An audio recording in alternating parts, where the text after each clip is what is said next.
As you probably know, this is April the 9th. We are 5 days away from the 100th anniversary of the maiden voyage of the SS Titanic. Right now in Belfast, Ireland, there is a $158 million exhibit being opened in a museum there. The Titanic lives on. The interest hasn't abated at all. I'm sure a lot of you are history fans, Titanic fans, but it's just a story that seems to go on forever.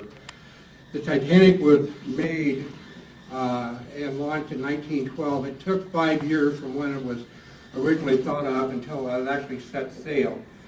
As you know, it was deemed by some people in the media as practically unsinkable, quote unquote. The people in Titanic did not say that, but people thought it was unsinkable. With all the new safety features, there's no chance that it would actually sink. However, it did. 14 years before Titanic set sail, there was a fiction piece written about a ship called the Titan that was to sail from New York to England, a masterpiece of technology, the world's biggest, most luxurious, fastest ship ever made. It hit an iceberg in the Atlantic Ocean and sank. 14 years later, we have the Titanic. The Titanic was huge. It was nearly 3 football stadiums long and 11 stories high. For you to get an idea of that, that is nearly 2 courthouses stepped on top of each other, from the top all the way to the bottom of the keel. The Titanic itself weighed 46,000 tons. When it was finally loaded up with coal, with people, with everything else, it weighed 66,000 tons.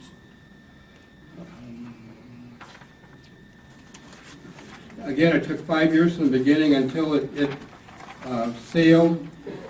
It began building in up here in Glasgow, was fitted out in Belfast, and finally sailed from Southampton, England. The ship was made to be able to withstand up to 4 watertight doors failing, 4 watertight compartments being filled with water.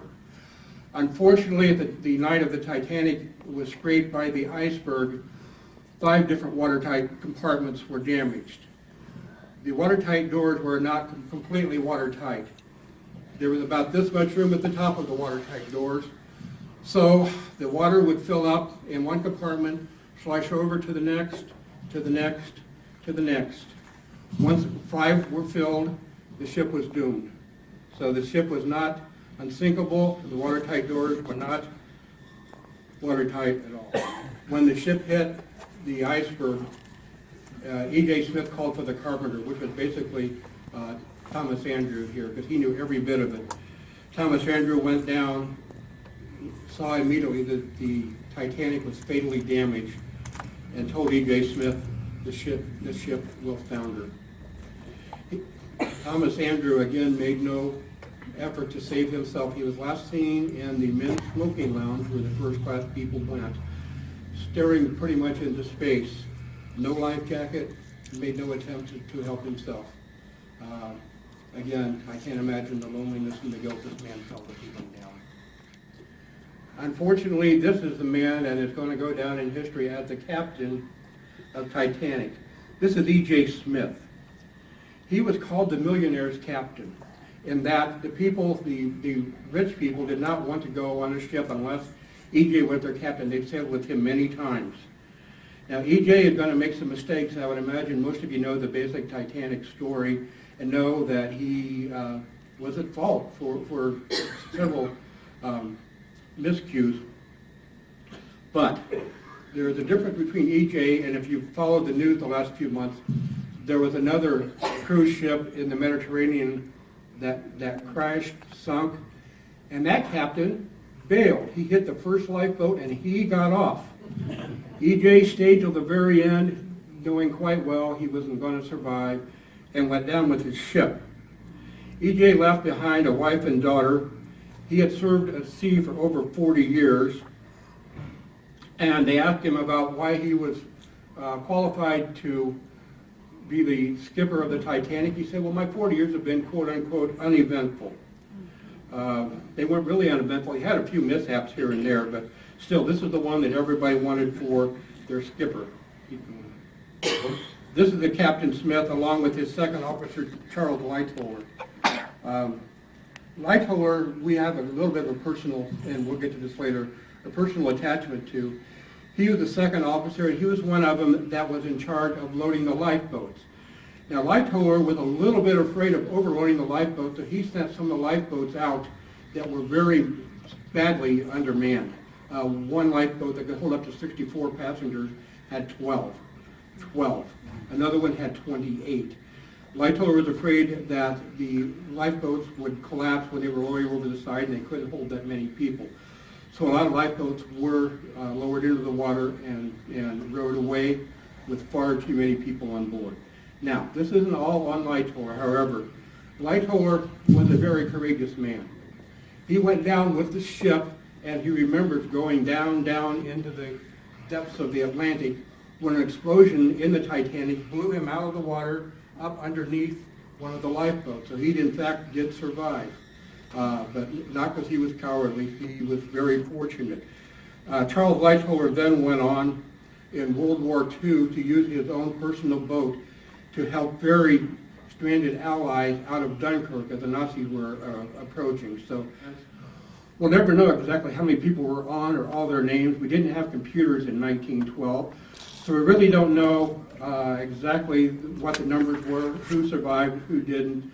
The stories at the beginning of the movie with Titanic where Jack wins a ticket, that could have very easily happened, but they had no record of him either. So in some ways, some people were lucky, some people were not. If you know this gentleman, he was perhaps the richest man in the world back at the time Titanic was built. He owned the White Star Line and many other holdings in steel, real estate, you name it. J.P. Morgan probably owned it. J.P. Morgan had a ticket aboard the Titanic, and within about a day before she sailed, he said he was sick and didn't go.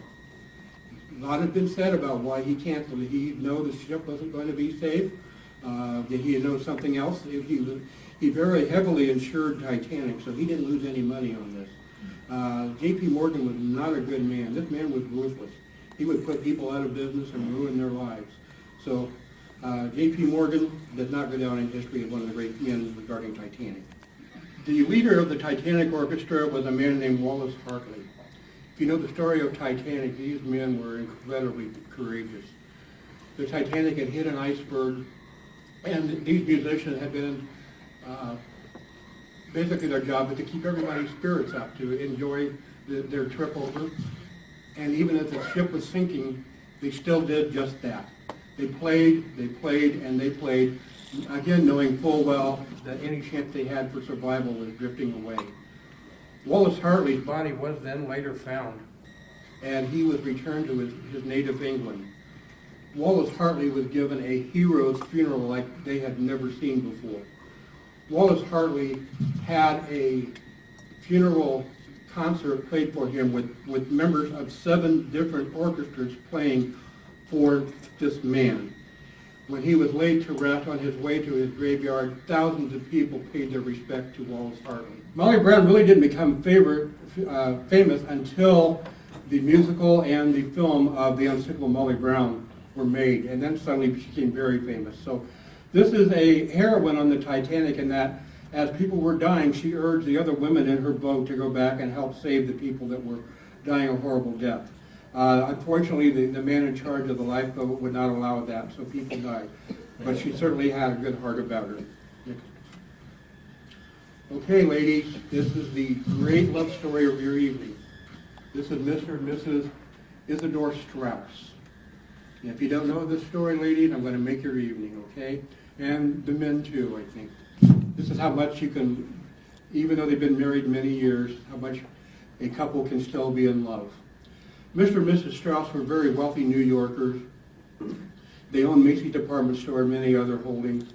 They were returning from Europe on a vacation when the Titanic hit the iceberg. Again, they were in first class, having first access to the lifeboats. Mr. and Mrs. Strauss went to the lifeboat. and Mr. Strauss noted that the gentlemen weren't allowed to step back. Mrs. Strauss, noting this, got out of her lifeboat and said to her husband, "We have been together many years. Where you go, I go." Mr. and Mrs. Strauss were last seen sitting together on deck chairs on the Titanic as she sank. This woman would rather go to her death with her husband than without him. This is the great love story of Titanic. This is the last picture taken aboard Titanic. Now, if you'll recall, we had some photos taken. People who got on Titanic and left in Ireland. There was a priest named Father Francis Brown who was on Titanic and left as he got off in Ireland. He had a few pictures of Titanic, and this is one of them. The little boy you see there spinning the top was named Douglas Spedden.